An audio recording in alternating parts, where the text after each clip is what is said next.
Hey, you! Do you like feet? Do you like girls that play with your balls and proceed to crush them? Do you enjoy entering a loading screen every single time after you killed the Lady of the Sea? Do you like girls that will come back home drunk and start beating you up and telling you that you made them do this and ruined their life only to cuddle up to you and tell you that they actually love you? Do you like feet? So Yuno is the newest addition to the Wuthering Waves roster and helps Malenia waterfall herself into tier 0.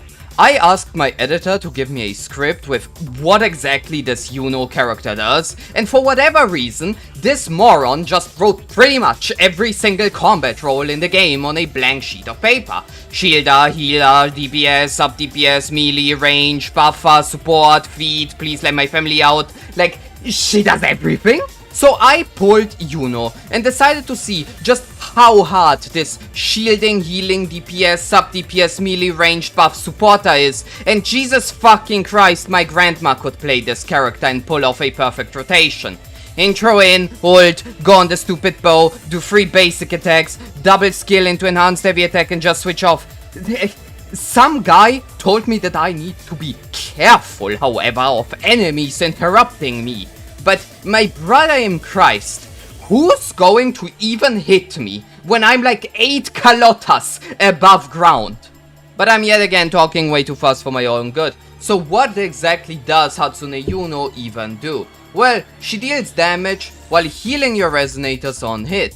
She can give allies a shield through one of her passives and grant stacking damage amp up to 40%, while her outro skill is 50% heavy attack amp! TLDR, this character does absolutely everything while being incredibly easy to execute, which means that she works in like literally every single team.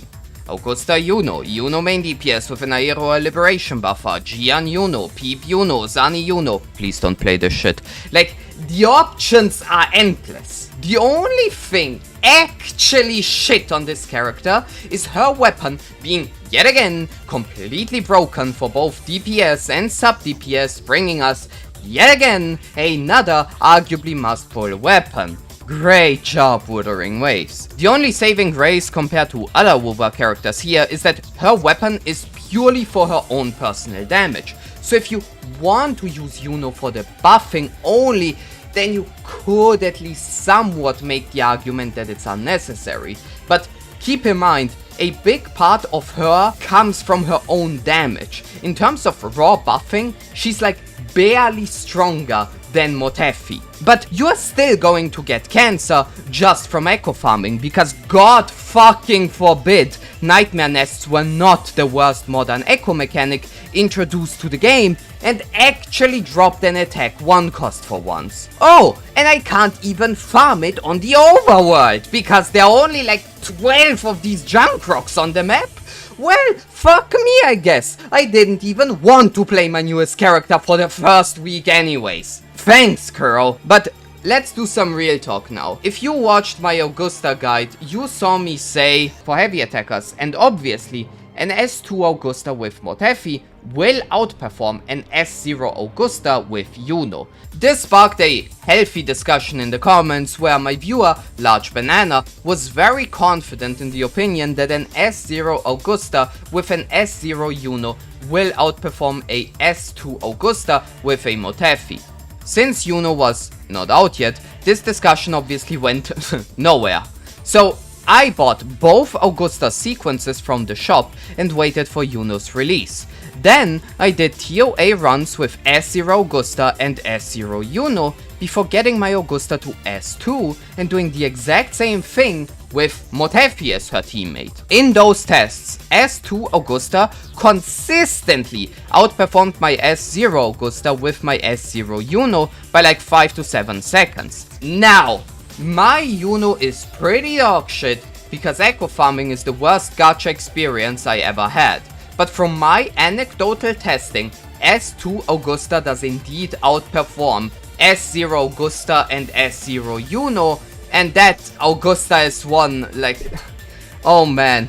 I absolutely despise how Kuro is putting interruption immunity behind S1s, because characters feel so much better to play, it's not even funny. But yeah, Large Banana, if you're still here, that's the conclusion I came to. But I cannot guarantee that Yuno might actually outperform Ms. Augusta by a small margin if she is actually well built. But I think we can confidently agree and come to the mutual understanding that it basically comes down to around the same damage increase. So yeah, her DOA performance is crazy.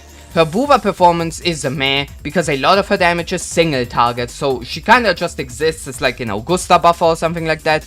And her hologram performance is really good when used as a sub DPS buff shielder supporter. She's very easy to play, despite her kit being like 6 novel pages long. Most of the mechanics happen automatically, meaning that you as a player pretty much don't need to understand anything about these pages. She's a literal tsundere, and the first character in the game introducing a hand-holding mechanic, making her a must-pull just by definition. She's very future-proof because 50% heavy attack amplification and 40% universal damage amp are really no joke, and she is really not just an Augusta best in slot support as many originally thought. Even though that sun and moon aesthetic of the two, oh my god, like just look at this. But yeah, she ended up being a very interesting and honestly a character that surprised me in a lot of positive ways during testing. And with those final words, it's already time for me to end the short little video of mine. Let me know in the comments what you think about Yuno, and consider liking and subscribing if you enjoyed the video. And I will hopefully see you in the next one.